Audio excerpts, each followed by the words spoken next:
พี่น้องเอามากับไอ้ซักเลยมือก็ไปไซส์ซักมือนี่นะ ข้าวเป็นเตารถใหม่อะ I feel I'm go back in 2000 the year 2000 like รถ Honda ใหม่ แลมโบ Lambo ไว้นะ แลมโบกินี่มันจะดอ เออ เอารถทางกันได้ปีหน้าจังรถฮันด้า yeah เอารถมากๆเลยตอนมีเงินก่อน พอ อันนี้ก็ พอตากแดดแข้งคนแอร์ก็เย็น บ่ได้ยางยัง ไม่ได้ย่าง ย่างลายออกกำลังกายแล้วก็จอยเลย จอย ตอนนี้แห้งสิตุยว่าบ่ได้นี่แหละ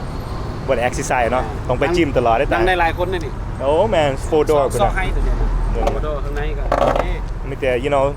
แต่ยังyou know พอใส่ไหล you know ใส่ได้แล้ว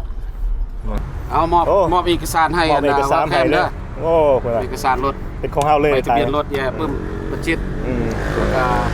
registration is good for now 2 months then you gotta pay the fee the road fee so how you do that ไป I'll show you online โอเคเรื่องพ่อแม่พี่น้องที่ตามเข้ามาเนาะขอบคุณพ่อแม่เฮา